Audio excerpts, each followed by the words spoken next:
Welcome back into the Homegrown Happy Hour, folks, right here on WIFX Foxy 94.3. As promised, I now got my special guests on the phone as we speak. Please welcome on this week's program, Dave and Teresa Prince. How y'all doing? We're doing great. It's good to hear your voice, Eli. Yeah, good morning, buddy. Hey, good morning. Good morning. It's good to hear y'all, too. It's been quite a while, and with all this craziness going on, I didn't know if we'd be able to talk again, but here we are, and I'm thankful for it. Yes, technology goes a long way. Yes, it does, the powers of technology. But I didn't see, I was so confused this morning on how to introduce you because I started thinking, well, is it going to be Teresa and Dave? Is it going to be Honey and Laidback? Is it going to be Luna and the Mountain Jazz? You have so many personas. I know, Mrs. Prince, Grammy, we got Papaw. So, I'm a preschool teacher, and Grammy is my grandparent name that I chose for myself. It seems to be catching on with the kids. Nice. And then David, he's also Chico and Papaw. Is there any others? Well, the main thing is we have a social security number to match each one of our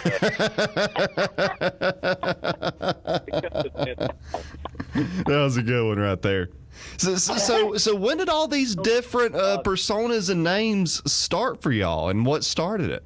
What was the first one? I don't know. we just try to be all things to all people. I think that's why we do it. Now I know. Like for me, like when I started playing. I know. This is going way back to chat rooms. You may even be too young for this, Eli. Oh no, I remember the chat rooms. That's the glory days right there. So you got to pick. You got to pick a name, to go by. So like I was like, okay, what do I do? All right, so Tom Petty is like, my favorite artist of all time. So I was like, okay, it has to be Tom Petty related.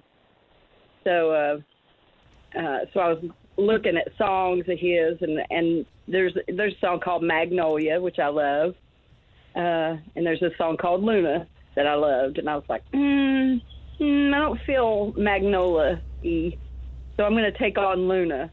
So that's where Luna came from. Oh. My name from a chat room. Okay. In reference to Tom Petty. The late great Mr. Tom Petty. I know. It's still hard to believe that man's gone right there. Yes, it is. What about all the other nicknames there, like Laidback and Honey and I've lost track here. Well, now Honey came from a long, long ago. Honey was originally my real name. It seems that when I was born, you didn't have to name your kid before you took them out of the hospital. And I found this out like in the 80s that I didn't come home with a name. Whoa. So do you know how long it was before you had a name? Oh, yes, because I had to confront my mom. Oh, yeah, I'd definitely confront my mom if I found out something like that. Well, I've always felt different, so now, everything just kind of fell in place when I found that out. But anyway, my sisters told me, and it was just, I swear, just like no big deal, like, oh, you didn't have a name. And I'm like, what are you talking about? And so I got up with Mom, and I'm like, all right, Mom, is it true that I didn't have a name when I come home from the hospital? And I'm telling you, it was just like it was nothing. It was wow. It was like, no. I'm like, in my brain. I mean, she's carrying you around for 9 months. You would think in 9 months' time they could have figured out a name. That's quite a good bit of time. In her defense, I was number 7 of 9. Oh, so after that long, they're like, it is what it is, whatever. I don't know. I don't know what the circumstances is. It could have been, I don't know. Anyway, but so I say, Mom, hey, well, how long was it before I had a name? And she said, again, just like it was nothing. About 3 weeks. I was expecting to hear like maybe 3 or 4 days, not 3 weeks. There was other things that took precedence. I guess I don't know.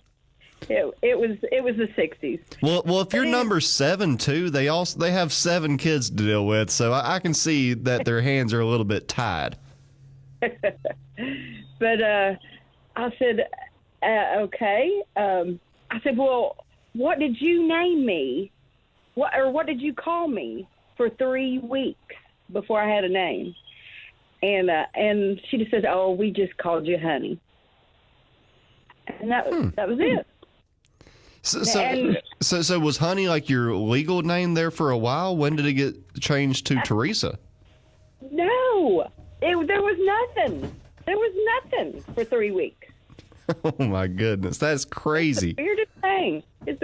And see, back then there was always something weird going on, like with our birth certificate and stuff. I had this little green piece of paper for the longest time.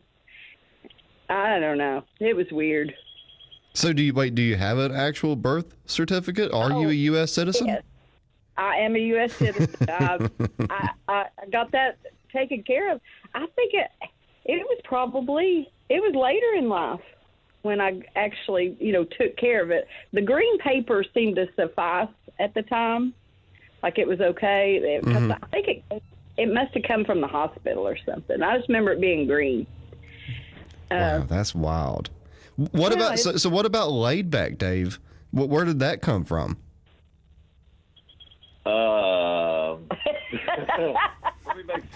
Has it been a while? I don't know. How long ago was it when we were in Texas? In Texas at what time? To take that photograph. To get the car? We were on tour when we got that photograph taken. The Laid Back picture. Oh, that was 2007. So in 2007, we're out traipsing across the country playing music. We happened to be in, I think, maybe Niederwald, Texas on the 4th of July. We played a show that night. Alice's Restaurant. Yeah, Alice's Restaurant. And it was just a crazy night, and people were shooting bottle rockets at each other, and we didn't know what was going to happen. And just Teresa took a picture of us, or a picture of me that night, and I'm wearing a cowboy hat and just looked all ragged out from the road. And it was a funny-looking picture, and we said, well, that guy's the Laid Back Country Picker, because there's a Waylon song called Laid Back Country Picker. Mm-hmm. And we just always thought that was a cool picture, and we just started, or I did in my mind, I started developing, like, this guy's story. Like, he's a Laid Back Country Picker, and he's out on the road, and he sings truck driver songs, and it was just funny. And then we wound up, I put it on a T-shirt because I thought it would look cool. And it took years to do this. And it turned out it looked really cool, and people started buying it. I bought a few and tried to sell them, and people actually bought them. And then I started selling a lot of them. And I thought, well, if I'm selling a shirt with Laid Back Country Picker on it, I need to have a product to go along with it. So that's how I recorded the CD after we started selling the shirt. And just sort of made up this whole backstory about who Laid Back was. And he was a country music singer, and he didn't have time for a lot of crap.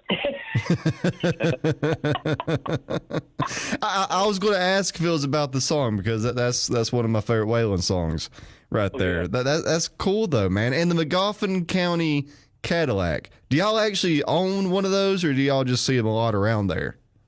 No, we got 3 of them. 1, 2, 3. We've had many. Yeah, we've been driving those cars for many years because they're great cars. Oh, yeah. I mean, very reliable, buddy. We'll be seeing them on the road for years to come. I think so. Keith Richards, Cockroaches, and McGoffin County Cadillac.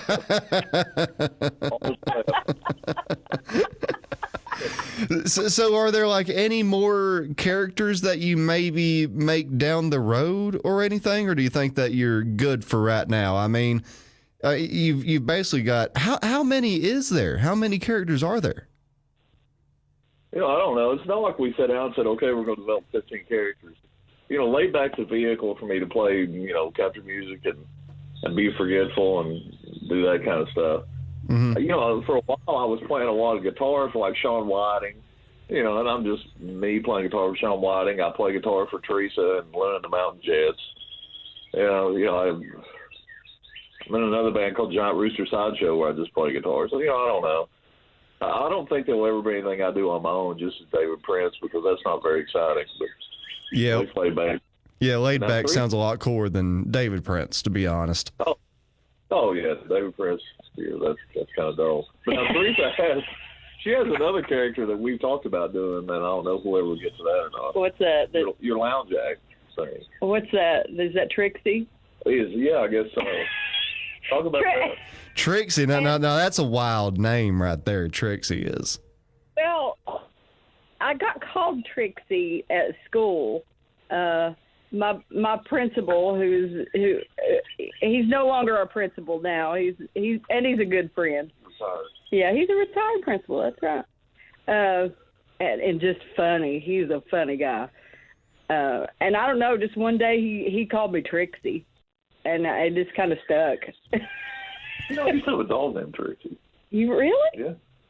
I don't know. Trixie is a fitting name. I don't know why. It's suiting. I like it. I don't know, but we'll see where Trixie goes. You know, Trixie may be something later on. I don't know. Whenever you imagine the name Trixie, who is this person that you're seeing? What do they look like? Big hair, sort of like Flo. See, and you're probably too young for that. Do you know who Flo is? The Progressive commercial? That's about the only Flo I know, to be honest. Kiss My Grit. Have you ever heard of that? Oh, yeah. A little bit before my time, just a little bit. Yeah. I guess the name of the show was Alice, though, wasn't it? Yeah. Just kind of like Flo, you know. She don't take any crap. She chews gum, has dangly earrings. Yeah, the dangly earrings and gum, for sure. For sure. Yeah. Yeah, and I see roller skates, but I can't see roller skates in my future. Hey, are y'all Yeah. able to roller skate? You know, everybody's able to. It's just Not know, me. I don't think that I'm able to. I wasn't born with that genetic gene there. No. I got on rollerblades and was successful for a few feet, but you know, no. But anyway, but that's what comes to mind. Okay, I can definitely see that. But you know, honey came like that. You know, I just always thought it would be funny to be in hair curlers and house coat and see that on stage. I just thought that would be the most funniest thing. And I love how you're silent too. You never say anything. What was the thing y'all done just a few weeks back about the census? Yeah. Oh, that was hilarious. That was real good stuff right there. And you know, and it was all just this show. It doesn't take that much time. It's not, you know, it's not a gotcha thing.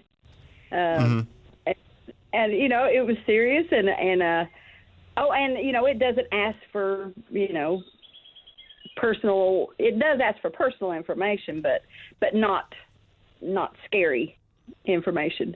And I just thought, man, seeing Laid Back fill it out, you know, it was just the ultimate. Yeah, and speaking about Laid Back, I like the little videos that you did just a few months ago. I can't remember what they were called, though. Where you're in the diner with Tyler and everybody. Yeah, that's Laid Back Makes a Deal. Yeah, Laid Back Makes a Deal. Those were really cool, man. Tyler contacted me one time because, you know, I always put out those little promo videos. I've been doing that for a couple of years now, saying where I'm going to play.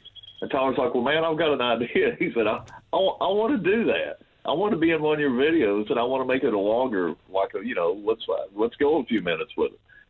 So he just wanted to be a part of it. So when I agreed to it, it turns out he'd already scripted out everything he wanted to happen. I mean, he had it all laid out. Now, we had lived everything, but still, Tyler sort of set a roadmap and said, here's what we need to accomplish, and we'll just make it up as we go. So we've done two of those, and we had planned to already have a third one done because we always shot them on Christmas Eve. But he got so busy this year, we didn't have time to shoot it. So he said, look, we're going to take some time off in June or July, and that's when we'll shoot the next episode. And then Corona hit, and we haven't done anything. But those are tons of fun. Yeah, they are really fun, man. It's cool that y'all were able to get Tyler to join in on it, too. And I didn't know he was a director. I would have never guessed that, but that's pretty cool that he already had everything lined out. And, yeah, a lot of people will see y'all's posts on social media, including Tyler and all that good stuff, too. But I know that y'all are school teachers, and you met Tyler through that, right? Is that the story? Yeah, I teach at Orange County High School, and I teach mostly freshmen. And I guess it would have been about, I'd try to date it probably '04. Tyler was a freshman in my government class. And I knew his parents, so, I kind of knew him. And yeah, he was a talented young man even then. That's how I got to know him. And he was writing songs then that were just head and shoulders above anything else I'd ever seen. So that's how I really got to know Tyler.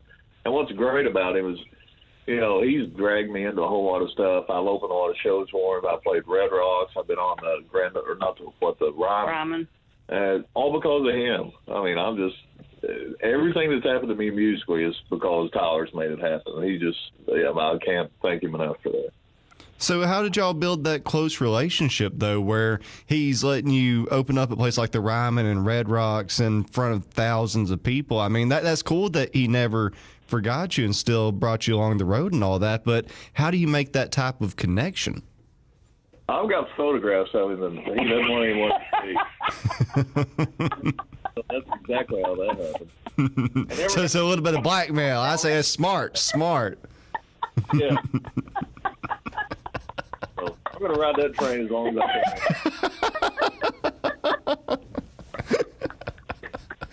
I don't blame you. I seen y'all's performance there at Red Rocks, though, and man, to be standing on a stage like that, it looked amazing. Were you a little bit nervous?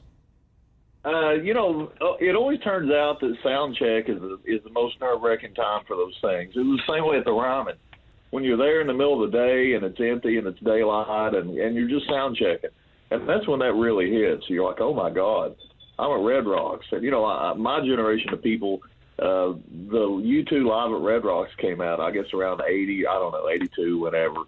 And that was just such a powerful film for me. And I watched that, and there was all that fog blowing around, and it was outdoors, and that was an iconic venue to me because of that. Mm-hmm. And so to just stand and go, man, this is where the Edge stood.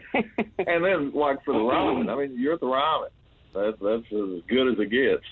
So sound check was always hard. Now, when the people show up and the lights are down, it's just you're playing a show, and layback just goes into layback mode. It's not that big a deal. Sound check is hard. Man, that would be crazy though. Still standing in front of all of those people. How much does those venues hold? Do you know how many you're playing in front of? What was that? No, I can't remember. Is Red Rocks? I should know. Is it 15,000, 10,000, maybe 10,000? Probably. It was high. And the Ryman doesn't hold that many, but it's the Ryman, so it doesn't matter. Oh, yeah, man. It's the Ryman. I've always wanted to go see a show there. Out of all the venues that are at least a little bit close to us, I've still never even seen the Ryman. Mm. Well, you need to go. And, it wouldn't matter who you saw there. The first time I was ever in there, we went down, that's when they were still doing some just normal kind of country shows there. And we caught like Jimmy Dickens was on the bill that night. But I'll never forget Mel McDaniel was on there. And I wasn't a giant Mel McDaniel fan until I saw him at the Ryman that night. I just fell in love with him, but it's a place you need to go and experience a show at. Yeah. Oh, yeah, definitely. And I've been going through y'all's Facebook kind of preparing for this little sit-down chat right here. And y'all have got pictures with everybody, of course, with Tyler, since y'all have got to know him so good and all that, but also with, like, Kid Rock and Sturgill and all those guys. What's been the biggest starstruck moment from y'all for all the people that you've got to meet and open up for? Has there anybody that's ever been like a wow moment for you? Oh, it sounds like I got a good story here. Oh yeah, this is good. Let me calm down a bit. No, it was the second night at the Ryman, okay? Mm-hmm. And this is Tyler opening up for Margot Price, and so Margot Price is on Jack White's label. Mm-hmm. Okay? Jack White. Okay. First of all, I love Jack White. Oh yeah, he's the best. Oh my God. just powerful playing, edgy lyrics. I just love him. But anyway, previously I was at a Headhunters show where I think it was like the Kentucky Headhunters,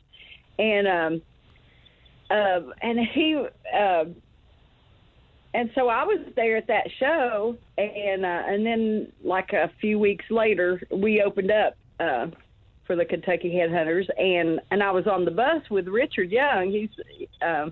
He's one of the members, and he was talking about that show, and he's like, "Oh yeah, well Jack White was there," and I went, "What?" He said, "Yeah, Jack White was there," and I was like, and nobody told me that Jack White was at the... Oh, so you were in the same building as Jack White and you didn't get to meet him? And I think I saw him walk by me once, but I wasn't real sure. But now I'm going, that was Jack White, and I did not get to meet him that night. So, and that was like maybe a year or two, I don't know. Time had passed. Yeah. So I'm still harboring this. I could have met Jack White that night. Oh, wow. All you had to do was look for the guy that looks like a vampire. Well, I mean, but anyway. Hey, Lazaretto is one of the best albums ever made. I love all of his stuff, don't get me wrong, but Lazaretto, that was just a masterpiece. Well, and let me tell you what, I saw him at that Headhunters show, which I'm almost 100% sure that was him, because he was checking out this guitar from another band that was playing that night. And I just happened to notice that this guy's checking out this guitar, because I pick out guitars. But anyway, so it's the second night of Tyler playing, in front of Margot Price. Yeah. And, again, Margot Price is on Jack White's label. Well, we're back, we're just walking into the auditorium, and Sonora May is Tyler's wife, who is a fantastic singer-songwriter in her own right. Oh, yeah, beautiful voice. She goes, "Jack White's here." And I went, "What?" She said, "Oh, yeah, Jack White's right in there." And here I go. I'm on a mission. I'm going, I've got my backstage pass.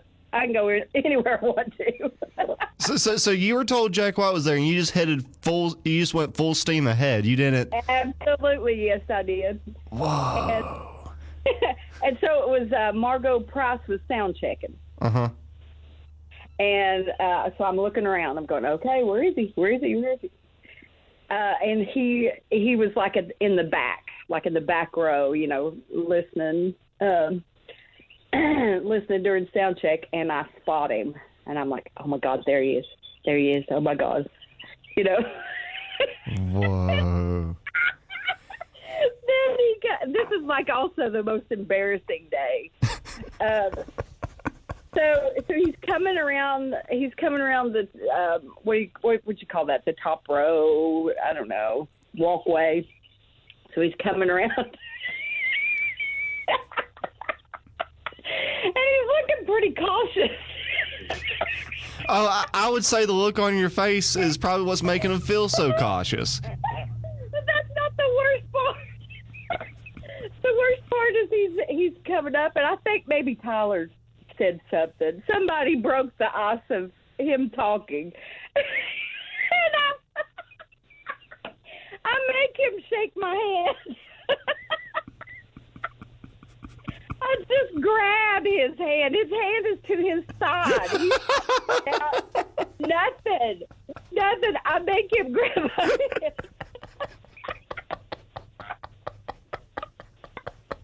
And I don't even know what I said, but I'm just like, I'm not missing this moment. me and Jack White in the same room, 2 times. This may not ever happen again. It probably won't. He's probably got you on a list somewhere. I'm definitely on a list. So what was the look on his face whenever you just grabbed his hand? Good sir.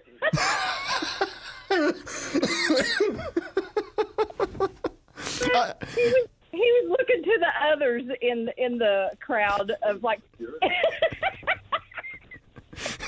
just whispering, "Help me." Yeah, but I mean, I don't remember much after that. I am jealous though that you had such an awkward interaction with Jack White though. But now, hey, did you hear the horn blow? Yeah. Tell him I said hi. That's another thing that's going on. On Facebook, I'm like, hey, if you know where I live, honk the horn. It just brightens my day so much. and you've had people endlessly honk the horn ever since then. Yes, it's so nice. I've got Al Fannin. He'll after work 4:14, pretty much every day. I know. Here comes Al Fannin. He's going to blow the horn. So it's so cool. What about you, Dave? Is there anybody that has kind of starstruck you or anything? I met Mickey Mantle once. I know. No. Ricky Richards. Yeah. Here's my story. It's nothing like that. Well, it is in its own way. Okay. So, one of my, I got 2 or 3 bands I think are the greatest bands that ever existed, and the Georgia Satellites is one of them. When they came out, I mean, they were just country hicks, but they were playing rock and roll, and that's what I wanted to be doing. And so it'd probably been about 88 or 89. And I know this is not associated with Tyler, but it's the craziest I ever got around somebody. Satellites are playing in Huntington, West Virginia. It's an outdoor show, and so I go over early, hoping I'll see him running around town. And sure enough, there was Rick Richards. That's their guitar player. And, I just worship this guy. I try to play guitar like him. Everything. He was it. He walks by and goes in a record store. So I guess we follow him on in. I was like, hey, you're Rick Richards. He's like, yep. And some way I con him into, we get to go back to his hotel room because I've got some guitar pickups I want to try and sell him or something. I don't know what it was. But, I was just completely dumbfounded. I couldn't even talk around him. That was so funny because I've never seen David like that, ever. And, usually, you know us pretty well. I'm pretty quiet. David takes the reins of all that stuff, and I'm just kind of there smiling, chiming in, Mm-hmm. But anyway, I kind of took over on that day because I was like, oh, my gosh, something's happening here. I'm like, okay, hey, Rick. Yeah, I was locked up. It was like the Chris Farley thing on Saturday Night Live where he's talking to Paul McCartney. Have you seen that one? Yeah. That was pretty awesome, wasn't it? That's awesome. Hey, it happens though, and you never know how it's going to go, and 9 times out of 10, it doesn't go good. Yeah. Well, I got to tell you, with Rick Richards, it actually did work out pretty well because I kept going to shows and I got to know him. And, Rick and I became close friends. He's invited me down to his house. They took me out on the road with him for a little while, and me and Rick are good buddies now. And I look back at it and go, well, that's pretty stupid, but he's a super nice man. But that hasn't happened for me and Jack White. He's probably locked the doors on Third Man and has wanted pictures of you saying, do not let this woman in. I know he's got my email address because him and Tyler the next day had a meeting. And Tyler took my CDs to his office. Yeah, they got your DNA off that. Yeah. You're banned. So I know my CDs at least are on his desk. They were probably, raked into the trash can after that. But, you never know. He would have my email address and my Facebook page, but You know, Eli, you reminded me of one more quick story I'll tell you about that. It happened in Cincinnati, too. I went to Bogart's to see Motorhead, and we knew the opening band, and we were backstage before the show, and I was going through this little corridor to get something, and here come Lemmy. And, I mean, I'm walking down the hall, and Lemmy's coming right at me, and once again, you never know what you'll do. And I didn't do nothing. I just looked at him and then looked away and just walked past him like, oh, Lemmy. And I didn't say a word to him. I was afraid to. Now, Lemmy's one of those people I would be scared to say something to because you just don't know what kind of a mood Lemmy would be in. No, you're absolutely right. And he you know, he's not a big man, or he wasn't a big man, but he's very intimidating. And, you know, because he's just so quick-witted, and I just didn't say. I just looked away. Kept moving. Well, I wouldn't know how to say the right thing to Lemmy. I mean, Lemmy is just he's a Lemmy. What do you say to him? You don't say nothing, brother. You just keep moving. How was the show, though? Do you remember anything about the show? Oh, God, yeah, they were just great, man. Oh, man, I'm so jealous you got to see Motorhead. And here, you know, I forgot about this. It sounds like I'm making it up. We actually went to the show with the Georgia Satellites because they were in town that night. And after the show, we took them to the Motorhead show. And I lost track of where they went. They all scattered out, and people said, oh, you're the Georgia Satellites. Let's go do something. But they were at that show. But, yeah, Lemmy, you know, this is really, they were in their prime. Well, I don't know when you think Motorhead's prime is because there's all different incarnations. But it was Mickey D on drums and just one guitar player. But, geez, they were dead on. Been about 03 or 04. We really know those guys well now. And here's the thing. They're just people just like we are, Eli. They're just human beings. They happen to make their living by playing music. But at the end of the day, they're just people. And the good ones are good ones. And, you know, you're going to have bad ones just like you would in any line of work. But they're just people. Yeah, and that's what you got to remember. But it's even weird. Like, see, I'm sure that, I mean, y'all have made a big name for yourselves, and y'all have fans too. Isn't it weird whenever you first start getting your very first fans and people are liking your page that you don't even know, or like talking to you about your music and you have no idea who they are, and they look at you the same way as you look to Georgia Satellites and all those guys, and it's just it's weird whenever you start getting your first fans. Yeah, and you feel like you're, I don't know, like you're doing something wrong. Like these people come up and talk to you, and you notice they're kind of nervous to be speaking to you. They just want to go, come on, man. I'm a school teacher. I live in Fallsburg. You know, there's no need to be like this. But then you got to realize too, they're really honored to meet you. Yeah. Best thing you can do is play the character out, take a picture with them. You know, let them have their moment, and that's kind of what you do. And just be nice. Yeah, be kind. You know, and we've had friends that act a little differently. You know, like people we've known forever, and then it just kind of got it just got awkward. It's interesting. Yeah, it's a weird line of work that's unlike no other work in the world. I mean, in any form of entertainment is that way. People stop looking at you as a normal human being because you're not. You're an entertainer. It's one of the unfortunate side effects of this business. Well, I got to say, though, Lemmy is not a normal human being. All this applies to everyone except Lemmy. Oh yeah, most definitely. Goodness gracious, that man was just a freak of nature. Lemmy was. He just has one name. That's like Flash. To be honest, yeah, I've never thought of looking into his last or middle name. I'm not even sure if he has one. Yeah, he does, but it doesn't matter. Maybe his real name is Killmister, but I don't know if he made that up or what. Yeah, I'm looking at it right now. Ian Fraser Killmister. That last name is so cool. He could have just stuck with that and still been cool. That would have been a great band name, Killmister.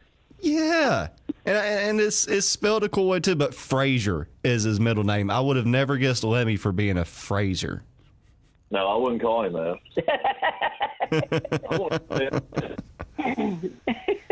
Man, there's just, you see, Jack White is one of those people right there, going back to him. There's some of these musicians and celebrities and entertainers where there's only one of, and there's never going to be another one. Lemmy's one of those people. Jack White for sure. The thing that I love most about Jack White is how he kind of challenges himself to make a song. He'll out-of-tune a guitar or use like really old equipment to challenge himself to make a cool song out of that. And just, there's not many musicians like that in this world. Yeah. And have you seen that Conan O'Brien interview with Jack White? Oh, it was phenomenal. The one where they sat down for like an hour or something like that. They're like drinking a beer. Yeah. Sitting there here and just talking. And it's like the greatest hour. It's wonderful, and you get to hear all that stuff, and he doesn't seem full of himself. You know what I'm saying? Yeah. And I like it that he's into these like crap guitars and trying to make them into something that's playable. Mm-hmm. Yeah, he'll get just go through like old Sear catalogs, and get something out of there or something like that. Yeah, he's just a different human being. And like you said, completely no ego. One of the best, most skilled musicians and entertainers on the planet. And just, there's nothing to him. He just likes doing what he does. Have y'all been to Third Man Records there in Nashville? Oh, no, I was getting ready to talk about that. I mean, he's got the little booth where you can just make your own little 45. Yeah, I'm definitely doing that whenever I get the chance to go down there. That looks so cool. Yeah. And with, his record label, he's taken on these artists and he plays with them too. So, I mean, he's just having a ball. Yeah, he can do what he wants to. I mean, he's had a ton of success, not only solo, but with the White Stripes too. Yeah. And, he's worked with Loretta Lynn, who's one of his idols. I'm wondering how that first day went. Yeah. I mean, but yeah, this area right here, you bringing up Loretta Lynn's name like that, this area just, I don't know, the talent in it is so unreal. And it's weird because there's not many places on earth like Eastern Kentucky. I mean, it's just, we're not just focusing on one style of music. You can go one place and hear rock. You can hear one place and hear country and yada, yada, yada. All those people are friends and they collaborate and they make these new sounds. And I think that's another thing that helps this area so much is the community aspect of it and how not a lot of people have egos and there's no, what's the word I'm looking for? Nobody's competitive. Really, right. It's just everybody's seems a lot more free and friendly, and it helps. We all know what it's like, to try to do this stuff. Mm-hmm. But we're just cheering each other on. I mean, that's just how it should be. Well, I've been in bands, like if you want to go back in the 80s and stuff, when I was playing in cover bands and there was only so many clubs to play and everyone was trying to work those clubs, and it was a little more competitive then. But in this scene of original music and what's going on now, there's none of that at all. And another thing I want to say, when you talk about the performers and the people from here, it's not like they're just pretty good. I mean, you think about Shawn Whiting. You show me somebody that can sing better than Shawn Whiting. I don't know if mm-hmm. Amen. He's amazing. And he's just living right outside of Paintsville there, got a band together trying to play gigs just like the rest of us. And he's world-class talent. You look at Nick Jamerson and Sunday Best and those guys, and they really kick a lot of doors down bringing people together. I mean, they're fantastic. Yeah. Chelsea and John Nolan. I don't want to start naming all the names because I'm afraid I'll leave somebody out. But these people are amazing, and they're just right here hanging out. See, that's what I was saying about, like, our area is so unique because just like you said right there, it's not that we're good. I mean, the talent around here is out of this world. And I've bounced around a lot in my life. I've lived different places in many different states, but I've never seen anything like this local music scene anywhere else. And now that it's starting to get some traction around here and people are starting to blow up and make a big name for themselves, it's an exciting time to be on this scene in Eastern Kentucky right now. And and it's more than that as well. It's the backing. You have places to play. You have connoisseurs of music. You know what I'm saying? Like, like Stephen. Yeah, like Stephen. Yeah, he knows a lot of good. Shaw. Jen Tackett. And she's got a record out now. But it's the fan base. The lovers of music. It's the community that has the venues for you to play at. It's everything. We have that all. When you have all those pieces, you're still going to see people come out of the woodwork. Mm-hmm. Who are able to do those things. And Sean Whiting and all those people, these are just the people that we know of right now. Yeah. Yeah, and there's some being born every single day. Yeah. It's a wonderful thing. Yeah, it really is. And I think that it's just going to be getting better from here on out, especially with everything that's been going on here recently. I know there's been a lot of negatives come with this whole pandemic, but how things are finally starting to reopen and we're kind of starting to get a little bit back to normal now that these venues and places are going to reopen, and there's no big concerts happening anytime soon.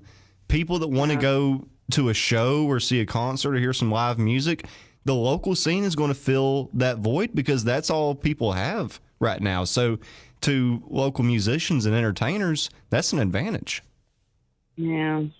And you see all these, online concerts and things like that. I mean, thank goodness, people have that. Mm-hmm. I worry a lot about the bands that this was their livelihood. So, and I just feel like it's important when you see your favorite local band that's out there doing their online concert, Yeah. They need you to support them, send them $1, or whatever that you can. Buy their shirt. Buy their CD. You probably already got it, but buy it for somebody else and share the love of that of your art. And the same goes for the venues, because they've been locked up tight too. Oh yeah. And it'd be nice make sure you can get back in there and go to those places. So when are y'all thinking that y'all are going to get back on the road and do a few shows? I have a show booked at the end of July in Peoria, Illinois.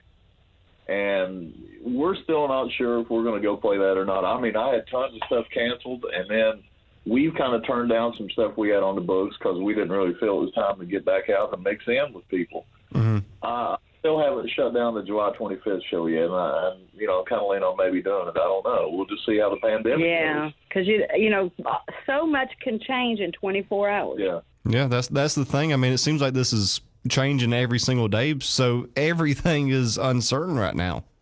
Right. And it's hard to social distance because if you're like, I know Teresa and I, we're huggers and we want to get out and meet people and slap each other on the back, and we want to get right in the mix. That's what we do. Yeah. Mm-hmm. It's not the right time to do that, so it's hard. Plus, I got a record. I've been sitting on a record I've been trying to release forever. And, I don't know if I should put it out now. Do you put it out in the middle of the pandemic? Do you wait? You can't really tour for it. I don't know. I don't know what to do. So I'm kind of in limbo with it.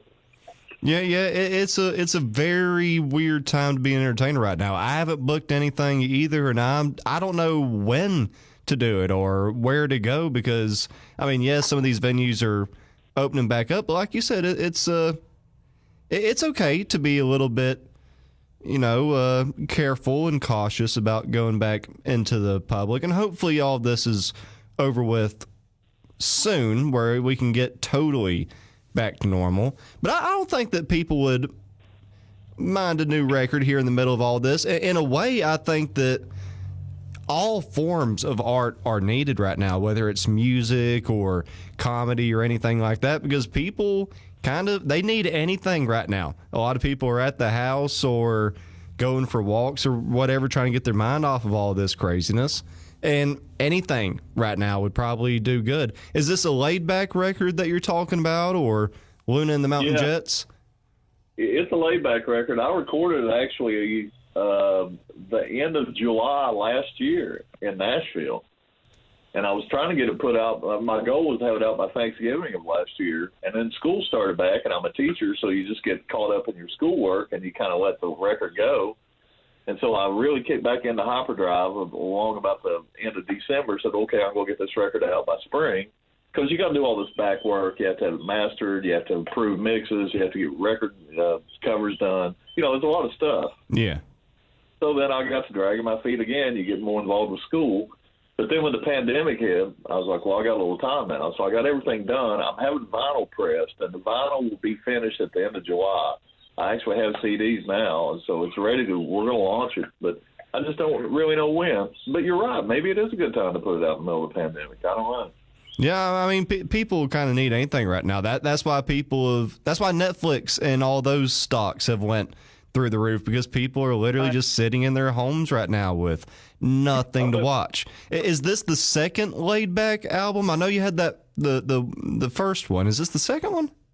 Yeah, this will be the second LB record, and I mean it's an amazing record. There's it's got all these Nashville hot pickers. A lot of the people that's on Tyler's records are on this record.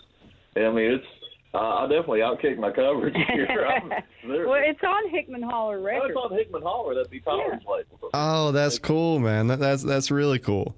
So with this record right here, how did you approach it? Is it the same laid back sound that we're used to, or did you try to mix it up or anything? Well, it's a little different because it's more of a country record. Even though if you listen to the first laid back record, it's kind of guitar driven, even though it's country. But now this has got Jesse Wells from Tyler's band is playing fiddle and stuff on it. The steel player and guitar player that's on Tyler's records, his name's Russ Paul. He's all over it, a lot of steel guitars. Hayden Miles is still drumming on it, and Kenny Miles helped produce it. And we recorded it down at the Butcher Shop, which was a studio owned by John Prine, and it was co-produced with Dave Ferguson, who did a bunch of Johnny Cash work and stuff. I mean, Tyler set me up with all these big league people. Wow, and, man, that's cool right there. Well, now, you talk about being a nervous wreck. I mean, yeah. I was going to ask, did you have any butterflies playing around people like that? Wow. I mean, that was hard because laid back's kind of like I'm a face on a shirt. I'm not really laid back, but yeah, it was the real deal. So we went down and made a pretty good little record, and the music on it was just phenomenal. And I had all these songs written, and some of them pretty interesting. So I want people to hear it. I think you'll find something to like. That's exciting, man. And the whole laid back thing, dude, you hit gold with that. I mean, that is just the perfect character that everybody will just absolutely love. Because I mean, I don't know, it's very hard to describe him, but he's just a feel good guy. And with Tyler putting laid back in the all Yorn video, that was wild, man. I did not expect that. Yeah. Did he give y'all a heads up that he was going to do that or anything? Well, yeah, he got a hold of us and said, "You want to be in this video?" And we said, "Yeah." So it was going to be a live shoot, like we were really going to physically be in it. So we went down to the video shoot that day when they did all the shooting for the whole video, and they kind of had to change the plan. Said, "Well, we're not going to shoot you real. We're going to just animate you in." And I thought, you're not going to do any of that stuff. I'm not going to be in any of it. But sure enough, Tony Moore, those guys animated it, and they probably turned out cooler that way. Yeah. Well, with the guy tripping in the forest and all that, it turned out a lot cooler animated, I think. 7.4 million views on YouTube, too. God. Really? Yes, 7.4 million. That's wild, man. The guy that's out in the forest, are you familiar with him? Do you know who he is? No, who is that guy? I've never figured that out. Okay. All right, and this is just another reason why Tyler's so great. His name is Casey, and he's from the Buffalo Wobs and the Price Hill Hustle, and they're just a great band out of Cincinnati. And Casey's a drummer, and it just turns out he's a talented, super great performer and actor. And Tyler just had him in a couple of videos just because he's so cool. And, it's just another local band that Tyler's helping to promote. That's cool, man. I had no idea about that. Yeah, look up the Buffalo Wolves. They're great. Oh, yeah. Yeah, see, like going right back to the sense of the community aspect that this area has right there, man. We're all just trying to help each other out, and I think that that's a very cool thing, because I would say in bigger places like Nashville or Atlanta, Detroit, their music scenes, it is not that way. No, we're a little more spread out because of just the geography of our area. You know, we're all a little more isolated. But if you just lump this whole eastern Kentucky, western West Virginia, maybe a little bit of southern Ohio together, yeah, it is a nice scene. Lexington seemed to be like a center point for it. Like we were all hanging out at the Burl a lot and playing a lot of Lexington clubs. But, yeah, we're kind of spread out, and it's, once again, everybody's just so supportive of each other. Yeah, and that's really cool that y'all had such an impact on Tyler's life that way, that he's still including y'all in videos and anything like that. Have you heard any news on him? How's he doing during this whole quarantine? With his clarinet? Yeah. Yeah, you know, I seen that, yeah. Broke his arm on his motorbike. Like, yeah. You know, that's what Dylan did, so I guess Tyler had to do it too. So he went out and wrecked his bike. He sent me a song the other day, and Tyler sends me songs all the time. He sent me a song that he was writing, and he was playing guitar on it, which tells me his collarbones going back together, so that's good. Yeah. You know, he's just, I'm sure they're working on a new video, I guess, to release here pretty soon, and I think it's going to be a big one. Oh, that's awesome, man. I hope that him and Sturgill get some time to do an album together. That'd be like kind of like when Willie and Waylon done it there. That's the same type of vibe I would get from those two. Hopefully they get some time to do that. He's doing like a bluegrass. Yeah, Sturgill, I guess, is going to put out a couple of bluegrass records. I know. I'm so excited about that.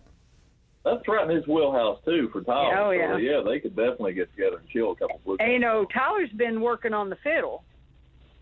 Yeah. I wonder what made him pick that up. No pun intended. I don't know. You know, it's just a challenge for him, I think. He always wants to push himself a little. And, you know, my dad was a great fiddle player, and I got one, and I couldn't do nothing on it. And I think you can either play a fiddle or you can't. And, boy, Tyler can. I mean, he's got the gift for it, and he's got Jesse Wells showing him what to do, and that's always a good thing. So, yeah, he's going to be a great fiddle player. Well, a fiddle seems so hard anyway, because it's like you're playing a miniature guitar that's up on your shoulder and you're playing it with a stick. Well, and you're also chording differently. Well, y'all are the musicians. I'm just the comedian that tells dirty jokes, so I don't even know anything about what y'all are talking about. Well, dirty jokes? Oh, my goodness. Not that dirty, but jokes that should be told after 10 p.m. in a bar, preferably on a Saturday. Like, would you feel guilty if, like, Honey was sitting out in the audience? Oh, definitely. Those black glasses looking through my soul. I probably couldn't get through my set, to be honest. But before we hop out of here, to all the listeners out there and the folks that, if they don't know you, they're obviously living under a rock. But if they for some reason don't, and they want to check out more of Laid Back and Honey and Luna and the Mountain Jets and Teresa and Dave and what were the other ones? Trixie and where can they go to check y'all out? Well, for me, for Luna and the Mountain Jets, I usually keep up on my Facebook page, and I also have Instagram, and I have Twitter. Twitter, I usually, for me, all those different social media, I like to post different things. Like, you're not going to see the same thing that I post on Facebook on Instagram, and you're not going to see the same thing on Twitter, but I have just look up Luna and the Mountain Jets, and you'll find me there. What about you, Dave? Well, the bulk of my stuff's on Facebook. It's just Laid Back Country Picker. If you look it up on Facebook, I'll pop up. But I recently got a website. I thought with this new record coming out, I got to get, it's the 90s now. I got to get caught up. So I've got laidbackcountrypicker.org. And I had to take .org because, believe it or not, someone has laidbackcountrypicker.com. I got that up there, and if we ever have tour dates again, you can find them there. So, we're not hard to find. I'm on Instagram, too. I'm on Twitter, but I'm not a good tweeter.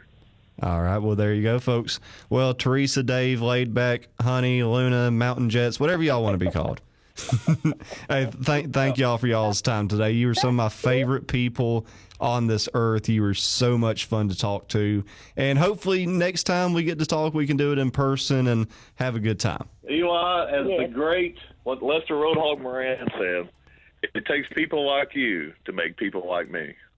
I like that, man. Well, it's an honor. Teresa, Dave, thank you so much again. And y'all have a good one out there. We'll talk to you soon. See you, All buddy. right. Thank you. See ya.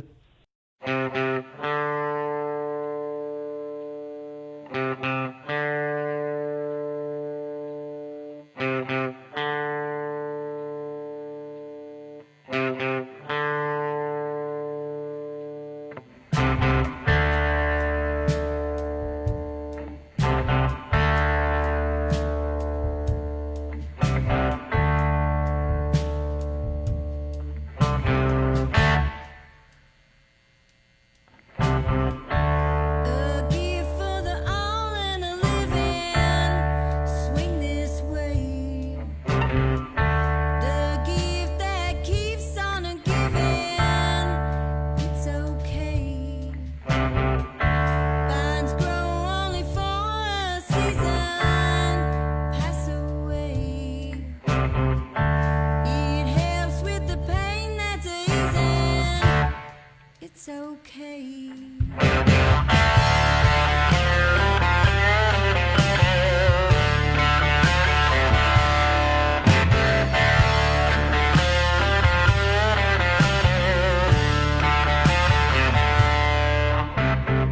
Covered, it's out of vision. Put it away. Take it back, I was only teasing. It's okay. Back off, don't come any closer.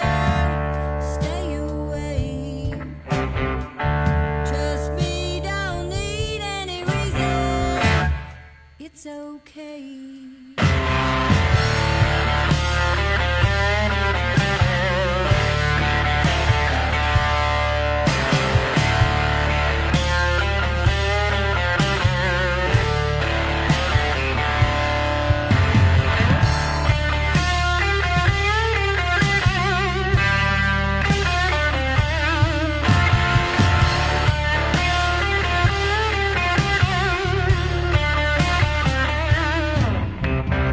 Covered, it's out of vision.